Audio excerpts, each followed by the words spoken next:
Três níveis hoje que ele é muito forte em meio à sociedade. Mas um dos níveis é uma questão de escolha. É a questão do aperfeiçoamento. Um dos níveis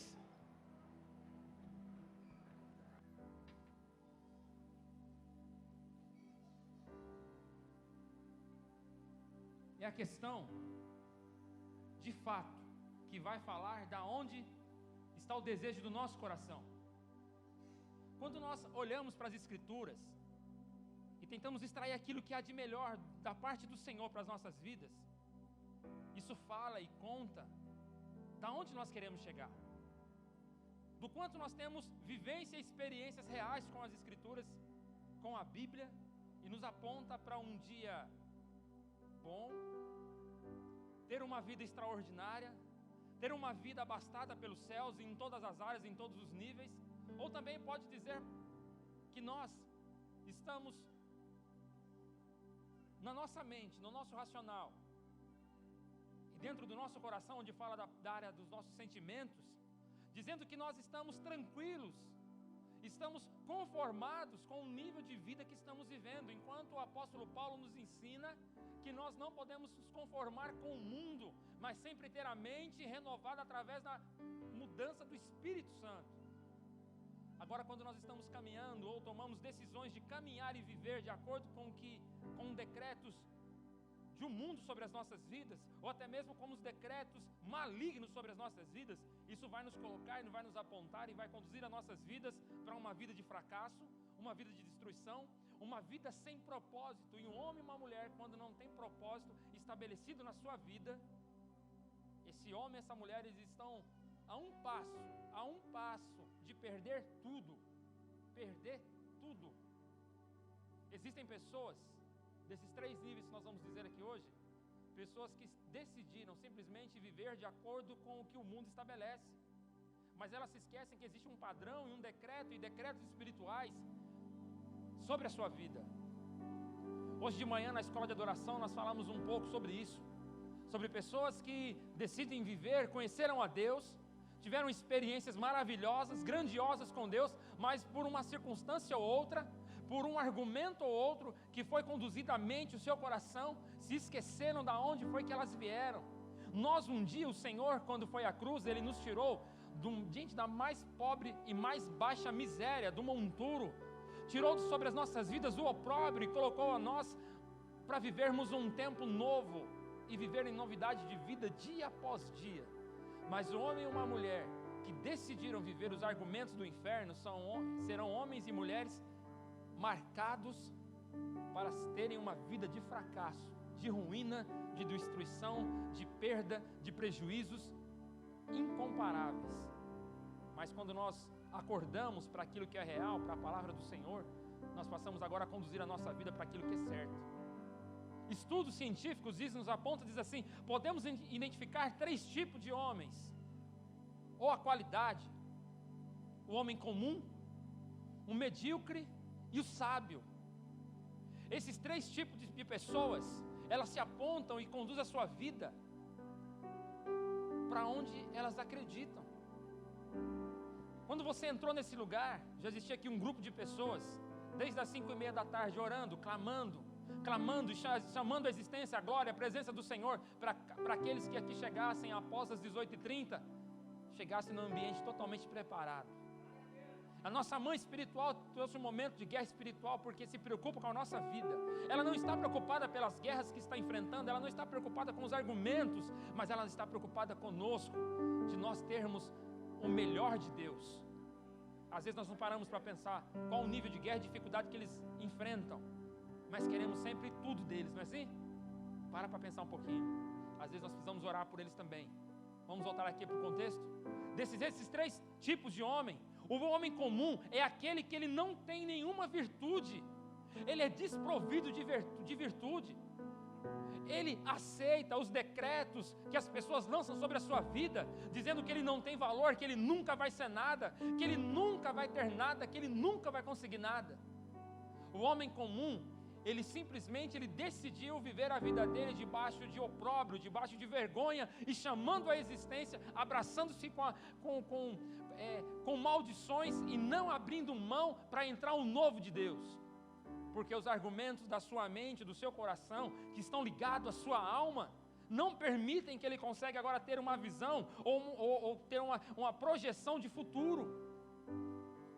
Quantos casamentos hoje acabam? Porque faltou, sabe o quê? A sabedoria.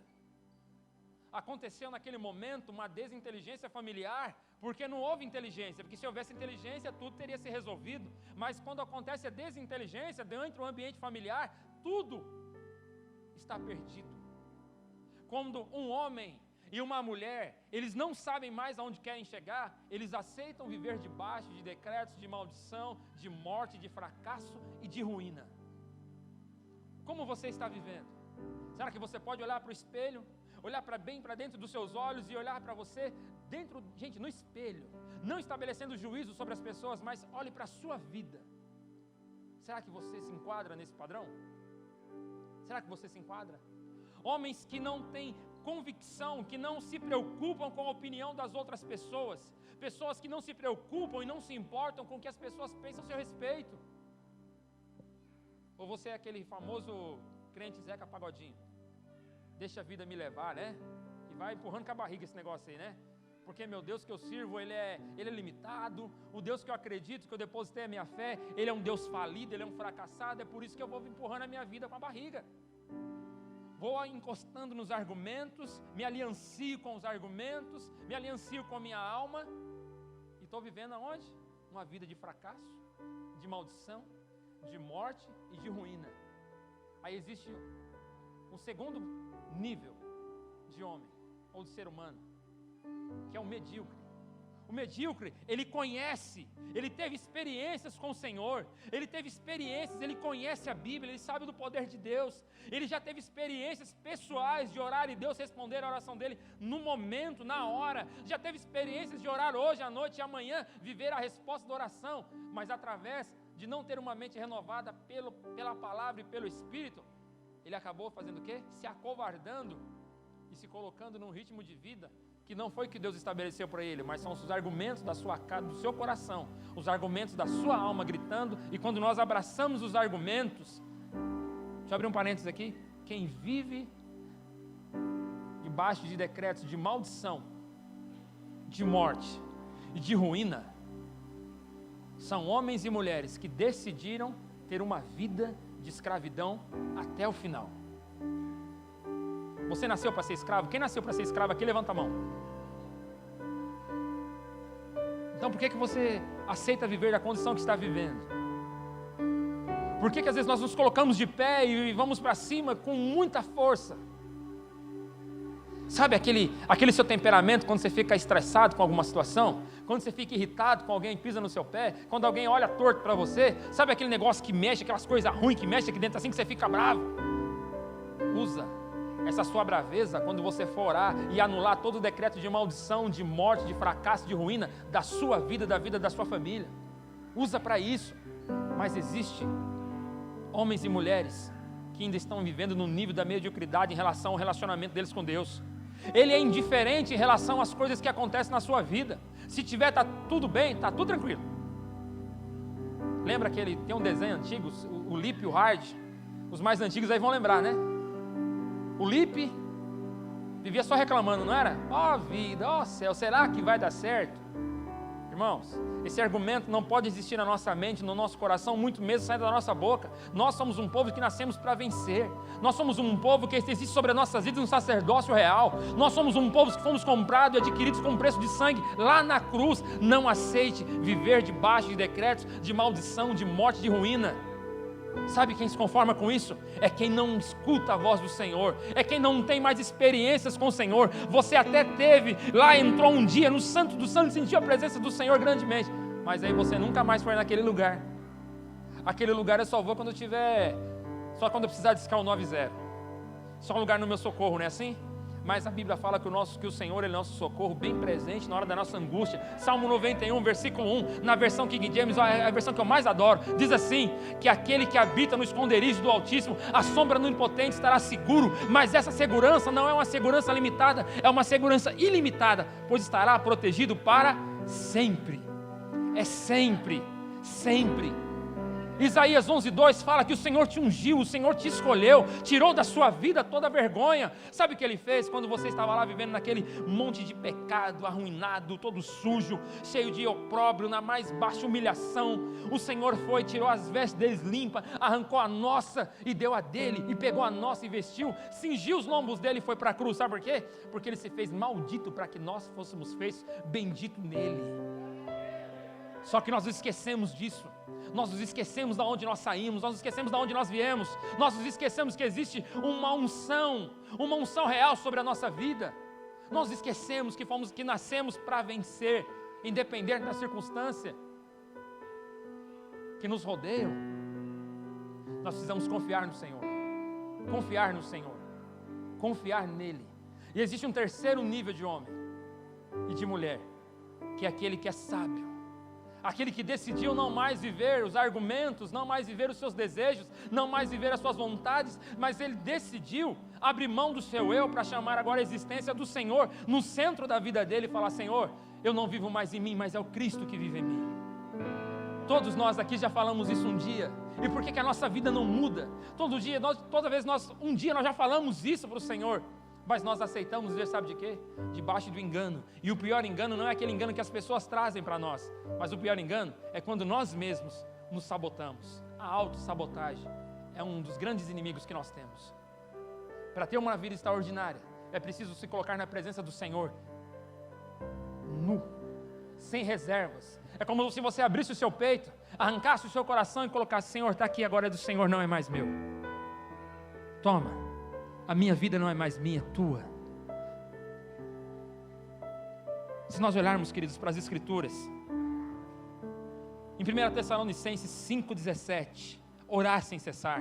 Em 2 Timóteo 2,4, a Bíblia fala que o homem sábio, o homem e a mulher que são sábios, que vivem conduzidos pela palavra do Senhor e conduzidos pelo Espírito Santo, eles não se embaraçam com as coisas dessa terra.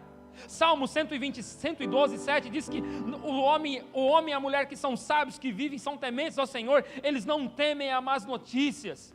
Provérbios 11:30 diz que esse homem sábio e essa mulher sábia, eles ganham almas para o Senhor, ganham vidas para o Senhor, entram no forte do maligno, resgatam os cativos dali e colocam agora para viver num tempo novo. A Bíblia nos ensina em Romanos capítulo 16, versículo 18, 19 e 20, que em breve Deus de paz vai esmagar Satanás debaixo do seu pé, debaixo dos nossos pés. Por que então que nós aceitamos viver e comer somente da migalha que cai da mesa do seu Senhor? Do meu não, eu estou sentado na mesa junto com ele. Sabe por quê? Porque eu aprendi a me portar como filho. Eu aprendi a me portar como filho, e o filho ele não fica à beira do caminho, o filho ele não fica ao chão, o filho ele não come do que cai da mesa, mas o filho ele senta e ele come o banquete, aquilo que há de melhor, pois esse é o banquete que o Senhor preparou para você. Nessa noite, eu não sei como você entrou aqui, mas uma coisa eu quero dizer para você: abre o teu coração e não saia daqui da mesma maneira como você entrou. Não aceite viver os argumentos do mundo, não aceite viver os decretos malignos sobre a sua vida, porque o Senhor te chamou, sabe para quê? Para vencer. Isaías 11:2 diz assim: o Espírito do Yahvé, o Espírito do Senhor repousará sobre ele, o Espírito que dá sabedoria, o Espírito que dá entendimento, o Espírito que traz conselho e poder, o Espírito que proporciona o verdadeiro saber, o amor e o temor ao Senhor. Quem teme ao Senhor é porque conhece as Escrituras, e quem conhece as Escrituras respeita o Senhor, e quem respeita Ele vai ter resposta dEle. As promessas deles vão vir e vão nos alcançar, vai alcançar a sua vida, vai alcançar a minha vida. Chega de ficar correndo atrás delas, mas é entrar na rota da obediência, no caminho da obediência, porque aí sim o Senhor, quando deu ordem aos seus anjos para nos guardar em todos os nossos caminhos, isso se inclui os anjos trazerem para nós o cumprimento da palavra, o cumprimento da profecia, o cumprimento de promessas, tudo aquilo que Ele adquiriu lá na cruz é nosso direito. Em Colossenses capítulo 2, versículo 13, 14 e 15, diz que Jesus, quando Ele foi à cruz, Ele anulou todo escrito de dívida que existia contra a minha vida, contra a sua vida, expôs a Satanás e todos os seus demônios à vergonha de maneira pública, e sobre eles triunfou, sabe aonde? Lá na cruz. Não aceite viver como você tem vivido, querido. Mas existe uma paga, existe um preço. Qual é esse preço? Entrar na rota do conhecimento da verdade, porque a libertação só vem através do conhecimento da verdade. E quem conhece a verdade, ele vai ser liberto, vai ser livre. E quem é livre, não existe mais maldição, não vive mais um decreto mentiroso, não vai existir mais um decreto do inferno sobre a sua vida. Mas precisamos respeitar o Senhor e obedecer as Escrituras em todos os níveis. Será que você está pronto para obedecer o Senhor em todos os níveis? Talvez você será que você se fez essa pergunta? Na sexta-feira eu estava aqui com a reunião com um grupo de homens, e eu fiz a pergunta para eles: até que nível vocês estão dispostos a obedecer o Senhor? Até que nível? Até que nível você está disposto a obedecer o Senhor? Você está medindo, colocando numa balança para pensar qual vai ser o seu nível de obediência? Então fique pensando assim. Só que também não reivindique. Gente, não vá atrás de nada no mundo espiritual, porque enquanto você fica pensando o quanto você está disposto a dar a Ele, fica tranquilo que o inferno está neutralizando a sua vontade, o seu desejo de orar, de vencer, de viver. Semana passada, o que aconteceu aqui num colégio ao nosso lado, aqui em Suzano, sabe o que fala isso, querido? Que a igreja brasileira precisa orar mais. Homens e mulheres precisam ser mais aliançados com Cristo. Nós temos aqui o relógio de oração. Se você está falhando no seu horário, procure a Adriana, fale com ela: Adriana, nesse horário que eu marquei, eu não consigo, muda para mim o meu horário, porque eu preciso cumprir, eu preciso estabelecer uma palavra para o Senhor, e eu preciso viver essa palavra que eu disse que eu iria fazer para Ele. Sabe por quê? Porque tudo aquilo que Ele conquistou na cruz, não vai ficar promessa nenhuma se cumprir em nossas vidas, se nós entrarmos no caminho, na rota da obediência. Amém? Chame a existência do novo para a sua vida, deixe o velho para trás, chame a existência do novo. Nós precisamos olhar para nós e decretarmos e profetizarmos sobre a nossa vida, que é abençoado porque não anda segundo o conselho do ímpio, e não fica no caminho dos pecadores, mas ele vive acima do nível daquele que decidiu viver na média. O homem e a mulher mediano, que são medianos, que levam as coisas do Senhor quando dá tempo ou quando querem. Fica tranquilo, você nunca vai conhecer as particularidades do Senhor. Mas se você não se conformar com a situação que você vive hoje, na sua aliança com Deus, o Senhor ele está pronto a revelar os mistérios, os segredos, os tesouros dele para nós. Mas nós precisamos obedecer a Deus e segui-lo obediente em todos os níveis da nossa vida, todos os níveis. Não dê ouvido para o argumento, simplesmente obedeça, porque o obedecer é melhor do que o sacrificar. E quem sacrifica, não existe abundância de dias, mas quem obedece vai viver abundância de dias. E quem vive a abundância de dias, o Senhor, Ele vai lhe mostrar a salvação dEle e o amor dEle. Decida, querido, se apegar com esse Deus. Decida obedecer Ele em todos os níveis. Vale a pena, vale a pena, vale a pena, vale a pena. Não desista, não dê ouvido para os argumentos. Para de escutar, dar ouvido para o mimimi. Não. Mas passa a se apegar com aquilo que é absoluto, e a palavra dele é uma palavra cheia de absoluto. Precisamos nos fazer estar com o Senhor todo o tempo, porque quem está com Ele em todo o tempo, esse vai ver a glória dele. Quem decide viver com o Senhor em todo o tempo, não se olhar para trás, não olhar para a esquerda e nem para a direita, fica tranquilo, se você assim o fizer, tudo aquilo que você colocar a sua mão para fazer vai dar certo. Aonde você colocar as plantas dos seus pés vai dar certo, você vai tomar por posse. Não sei eu que falo, é a Bíblia que fala, é a palavra dele que fala. O Senhor um dia, Ele estabeleceu um decreto sobre a vida de um homem. Sobre a vida de um homem se estendeu até nós, e a nossa geração. Se apegue aos decretos celestiais. Se apegue, querido. Para de dar ouvido para os argumentos. Para de arrumar desculpa. Para de se auto-sabotar. Para de viver comendo as migalhas que caem da mesa do seu Senhor. Se você tem o Senhor como seu Senhor, Ele como seu capitão e você como escravo, então continue comendo as migalhas que caem realmente do chão. Agora, se você se portar como filho, você vai se sentar junto com Ele à mesa, e você vai ser participante do banquete junto com Ele. Junto com Ele. Amém? Amém? De verdade? Estão convictos nisso? Vamos lá? Mais 3 versículos. A Bíblia fala que o homem que é sábio, em sua alma, Ele até planeja, mas ele sabe que os seus caminhos estão nas mãos do Senhor, e é o Senhor quem determina os seus passos. Um homem e uma mulher que são sábios, que são tementes ao Senhor, eles vivem a sua vida de acordo com os decretos espirituais.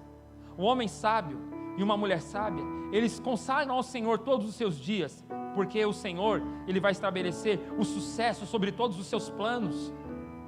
Decida viver isso, decida viver dessa maneira. Nós temos as igrejas lá na África, escolas na África, crianças estudando na África. Nós temos lá em África pastores Hélio e Cida, que precisam do nosso socorro aqui. Mas fique tranquilo, se ninguém aqui socorrer, mano, lembra aquela nossa conversa no meio de semana? Se ninguém socorrer, tudo vai dar certo, sabe por quê? Porque o dono da obra é Ele. O dono da obra é Ele. E se meus pais ministeriais falam isso, e eles vivem aquilo que eles falam, eu aprendi com eles e eu vou através da mesma ousadia que eles. Sabe por quê? Porque a Bíblia fala que você e eu, nós, podemos todas as coisas naquele que nos fortalece. Mas quem tem de fato te fortalecido? A perguntinha que não quer calar eu fiz. Aonde está de fato o seu coração? Porque a Bíblia também nos ensina que aonde de fato estiver o nosso coração, Eliseu, ali vai estar o nosso tesouro. Aonde você tem depositado a sua confiança? Aonde?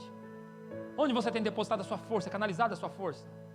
Você quer ser um homem e uma mulher extraordinários no Senhor, que nasceram simplesmente, você só nasceu para vencer. Simples assim, você nasceu para vencer, porque foi o Senhor que disse. Quando tiver tudo ruim para você, sabe o que você tem que fazer? Chuta a parede, porque é assim que a Bíblia ensina, né? Xingo meu vizinho, brigo com meu irmão, brigo com a minha esposa, bato nos meus filhos. É assim que a Bíblia nos ensina a fazer, não é não? Não é não, pastor? Não é não, né? Não. Pois a Bíblia me ensina que quando eu estiver com meu coração aflito, eu preciso buscar Ele, porque Ele vai ser meu socorro bem presente na hora da angústia. Nós temos os trabalhos missionários, nós temos nossos projetos sociais aqui, que dependem, querido, de nós. Mas fica tranquilo, volto a dizer, mano, Deus é o dono da obra. Se nós falharmos na nossa fidelidade, na nossa obediência com Ele, Ele vai levantar pessoas que vão sustentar essa obra, porque essa obra é dele, Ele é o dono da obra. Mas eu quero fazer parte, porque quem é obediente ao Senhor em todos os níveis, ele não pensa se tem que fazer ou não, se vai fazer ou não, ele simplesmente faz, porque a recompensa já foi garantida lá na cruz. Tudo que o Senhor te der, querido, tudo que Ele te der, sempre seja grato. Mas eu estou só orando, Ele não me deu. Tenha um coração grato mesmo, sem você apalpar, sem você ainda pegar, sem você sentir a sua bênção. Sabe por quê? Porque gratidão faz parte de uma ação, de um ato profético, de uma ação profética. Um profeta, ele é um profeta porque ele decidiu viver pela fé e não por vista. Um profeta é um profeta porque ele decidiu confiar no Senhor, depender do Senhor. E a Bíblia fala que todos nós aqui somos boca de Deus aqui na terra. Então nós somos profetas. Se você é profeta, existe uma palavra de Deus sobre a sua vida, de bênção, de proteção, de cuidado. Não se perca no meio do caminho com nada. Vamos colocar de pé. Nós vamos orar pela nossa vida financeira.